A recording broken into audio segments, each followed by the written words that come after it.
जय भीम। मैं शालिनी आनंद, आप देख रहे हैं सम्यक टीवी 24। आज हमारे साथ उपस्थित हैं भंते सुमित रथ थेरा जी।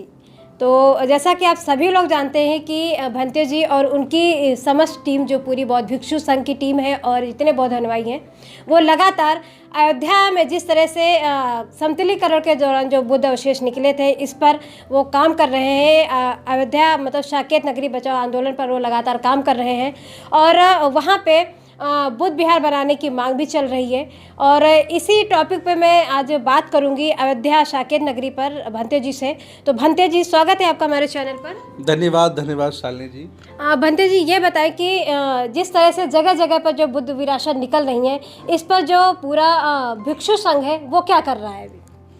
शालिनी जी, भारतीय इतिहास पढ़ेंगे आप तो पता चलेगा कि बौद्ध संस्कृति लगभग यहाँ 1250 साल फली फूली, अर्थात बौद्ध राजा महाराजा यहाँ रहे हैं। तो जाहिर सी बात है कि जहाँ आप खुदाई करेंगे वहाँ बौद्ध अवशेष निकलेंगे।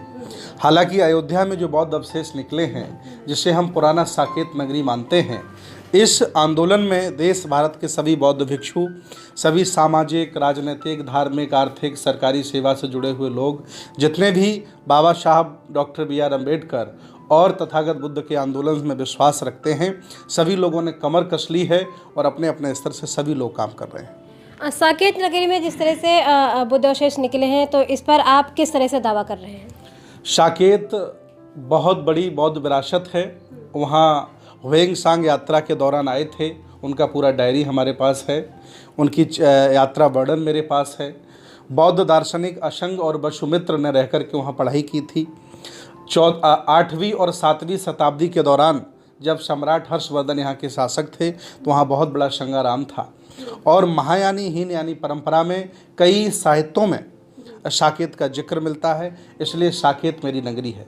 और नहीं तो मैं चाहता हूँ कि भारत सरकार एक टीम गठित करे और उस टीम के सामने वहाँ अवशेषों का कार्बन रेटिंग करा ले, पता चल जाएगा कि साकेत नगरी या राम की नगरी है। आपने सुप्रीम कोर्ट और हाई कोर्ट में जो याचिका दायर की है, अभी तक इसमें परिणाम क्या आए हैं?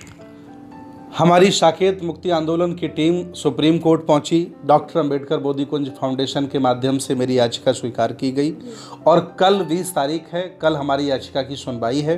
3 जजेस सुप्रीम कोर्ट के सुनवाई करेंगे। हाई कोर्ट में भी हम लोगों ने याचिका की थी, जिसको डिसमिस कर दिया गया, खारिज कर दिया गया है।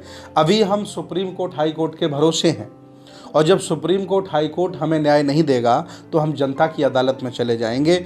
और स्वतंत्र भारत में, लोकतंत्र के भारत में, संविधान के भारत में जनता से बड़ी कोई अदालत नहीं है। शालिनी जी, साकेत मुक्ति आंदोलन में आगे की आपकी भूमिका क्या है? साकेत मुक्ति आंदोलन जनमानस को जोड़ने का कार्य कर रहा है और चिन्हित कर रहा है कि भारत में हमारी कहाँ कहाँ विरासतें हैं, उनकी सूचियाँ बनाई जा रही हैं। जितने भी सामाजिक, राजनीतिक, धार्मिक, आर्थिक संगठन हैं देश भारत में, उनकी सूची बना करके उनको इससे जोड़ा जा रहा है। साकेत मुक्ति आंदोलन की 4 टीमें बनाई गई हैं: संरक्षक मंडल, जन आंदोलन टीम, सोशल मीडिया टीम और न्यायिक टीम। सभी टीमों को आगे बढ़ाया जा रहा है। स्टेट की टीम और जिला की टीम और विधानसभा की टीमों को गठित किया जा रहा है। हम 3 महीने में पूरे देश भारत में साकेत मुक्ति आंदोलन को स्थापित कर देंगे और फिर जन आंदोलन के लिए हम लोग आगे निकलेंगे। ऐसी हम लोगों की भूमिका है।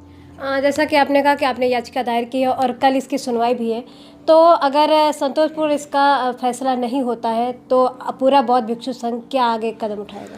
देखिए, देश भारत में भारतीय संविधान लागू है, जिसे हमारे बाबा साहब ने बनाया है।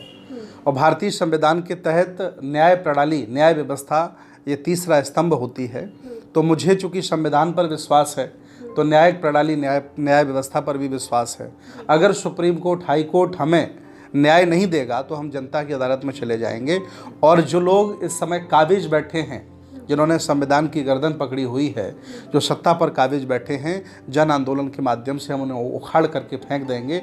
और फिर जब संविधान को मानने वाला व्यक्ति देश का प्रधानमंत्री बनेगा, राष्ट्रपति बनेगा, तो हम इसे साकेत को फिर पुनः साकेत स्थापित कराने में सफल होंगे, ऐसा हमारा मानना है। आपने देखा भी कि भंते जी ने जिस तरह से बताया कि जो साकेत नगरी पर, जो साकेत नगरी आंदोलन चल रहा है, उस पर जो मांग चल रही है, इस पर उन्होंने जो याचिका दायर की उसकी सुनवाई कल होनी है। क्या फैसला आता है ये मैं आपको अपडेट देती रहूँगी और कल भी मैं आपसे रूबरू होंगी और इस जो भी याचिका का इसका जो फैसला आएगा उस पर मैं आपको आपको अपडेट दूंगी और बताऊंगी कि आखिर इसको और जो जिस तरह से बौद्ध भिक्षु संघ और जितने भी बौद्ध अनुयायी इस पर काम कर रहे हैं अपने इस आंदोलन को, और जो इनकी मांगे हैं वो कहाँ तक पूरी होती हैं, इसका क्या परिणाम आता है, इन सब की चर्चा मैं कल फिर करूँगी आपसे और फिर आपसे रूबरू होंगी। तब तक के लिए शालिनी को दीजिए इजाज़त। जय।